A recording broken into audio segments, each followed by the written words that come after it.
Hello, everyone. Today's topic is freedom from sorrow. And it would be useful for us to reflect a few minutes on this before we go into meditation. This is like a big riddle, for all of us throughout recorded history, how to be free from sorrow and suffering. How can we be happy and liberate ourselves from states where we feel unhappy? And ordinarily, in our present day society, our present day culture, our mental and psychological framework is that we try to change things externally to free ourselves and to free others from sorrow. And we do all kinds of things with lots of goodwill and good wishes and good intentions, but we try to change structures externally. We try to change other people or circumstances so that we can be happy. But maybe this is a very limited perspective. And maybe that there is something that we can do internally to free ourselves. At present, also worldwide, in all different cultures, we have created a certain model and a certain perspective on life that makes us get trapped. And that model is a model where we think we can own things, a model where we think we can own people or own positions or own possessions. It is a model that makes us trapped. And the more I want to own something or I believe I own it, the more it creates inside the insecurity that I may not get it, or I can lose it, or somebody else has better. It creates in us a mindset of insecurity, comparison, competition. And ultimately, this leads to disillusionment and down the line, disheartenment and depression and sorrow, sadness, scarcity, feelings of scarcity, and sorrow. Now, can we have a different model and a different approach and a different attitude to life? An attitude where we do not get into this wanting to own or neediness. Is there a different way that we can approach life? And a short anecdote to illustrate this. One time, a mother with her two children, two boys, came to the center to meditate. And in that center, there were some toys for the children to play with whilst the mother does the meditation course. So the younger one, 4 years old, he finds some cars and trains, and he's playing with the trains and he's happy. And the bigger one, he's 6 years old, he sees a big truck. And so he runs to the truck and he grabs it and he says, "Mine, mine, mine, I want this truck. My truck, my truck. Mama, I want this truck." And so he is told, "You can't have it. You can play with it." And so he begins to cry, "I want a truck, my truck. I want this truck." And so this little one is playing happily, the big one crying. After mother finishes the class, they have to go home. The little one is happy, the big one crying, and he's still trying to hold on to his truck and even arguing and fighting with his mother. He wants this truck. So one had 1 hour good time, the other had 1 hour misery. What is the difference? One had this mindset, I need, I want to own mine, mine, mine. And the little one is just playing. He's happy and he knows he has to go home afterwards and he can't take anything with him and he's fine with that. Now we are adults. And are we very different from those two boys? Maybe just our toys are different. And so, to diminish our anxieties and our insecurities, leading to all kinds of complicated emotions and ultimately sorrow, if we can diminish this illusion of needing and wanting and owning and mine, then we won't need to get into all these other unpleasant and negative feelings. And we can just play the game of human life without, we can be involved in it. We can share and play with others without this underlying current of this illusion of ownership. Because in reality, nothing in this world, nothing physically truly is mine. Even this body is with me for a temporary period of time. And so, a different approach to life would be the approach of a traveler or the approach of a guest. We are spiritual beings, we are in this world as guests, beings of consciousness, living lights, souls who use this body to play out a part, to play this game, and at the end we will leave this physical world again. We will go back to the soul world, the home of souls. We are here to play, and there are many toys. Let's play the game, and let's play it with wisdom, with love, with compassion, with skill, but not get into this mode of mine and me and needing, and then having to be sad if we can't get it, or if we get, or if we lose it, or if somebody else has better.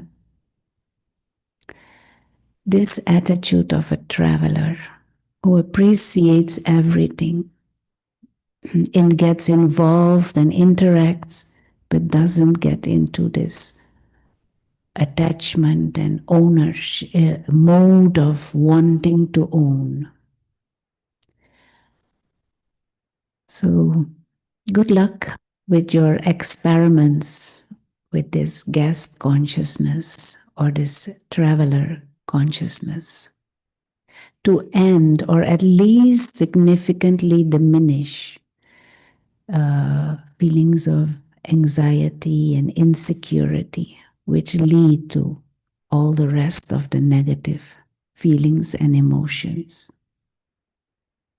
So, one way to think of meditation is to consciously practice and get into the experience of this guest consciousness by using your thoughts and your reasoning power to see yourself as a guest, as a spiritual being who is in this world, but not of this world. Not owning anything whilst being involved and using everything. So let's take a few moments. And as always, we keep the body comfortable.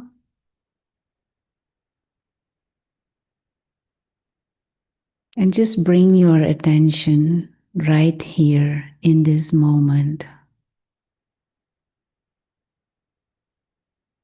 And guide your thoughts. If they get distracted to what happened this morning or what will happen later or yesterday, no.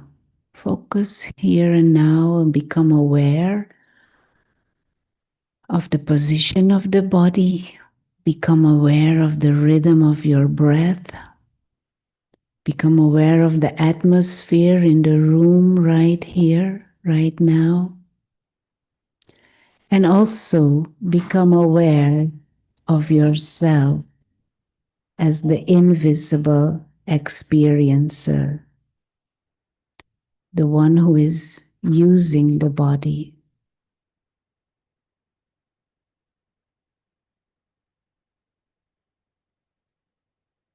invisible experiencer,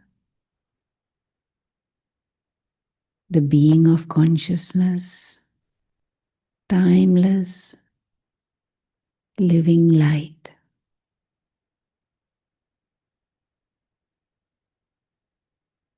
operating this body from the center of the forehead.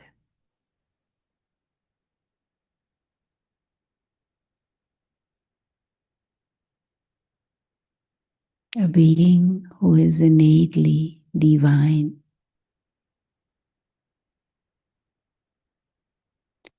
And whatever happens during the day and the different actions and interactions, treat that with the attitude of playing the game of human life. I'm just a guest, an actor, a guest in this body, a guest on this planet. The real self is this pure being of light, innately peaceful, free,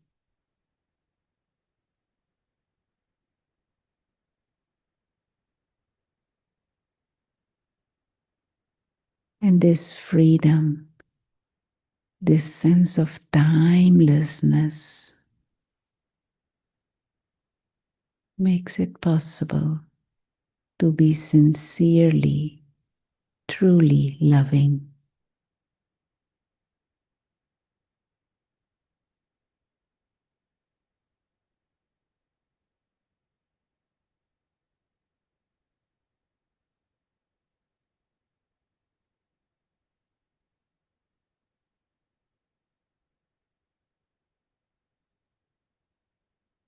And just fill the screen of your mind with this image and allow these feelings of lightness, tiny star of living light operating the body, being of peace, a being of love,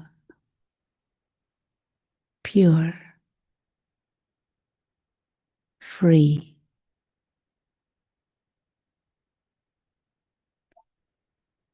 playful,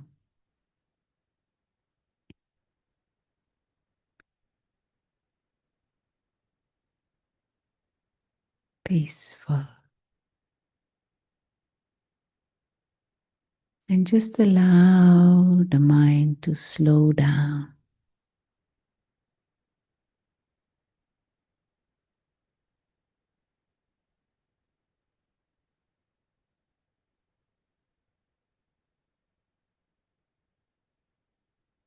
Thank you.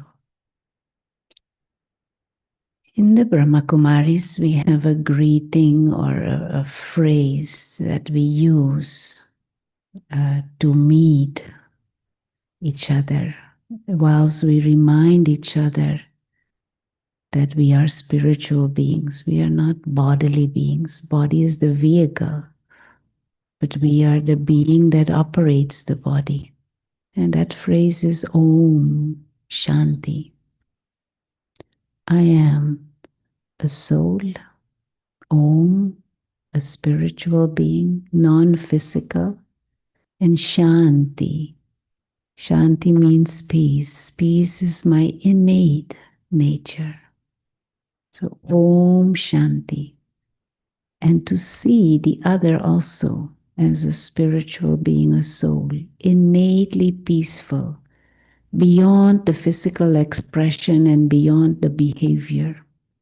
We are souls,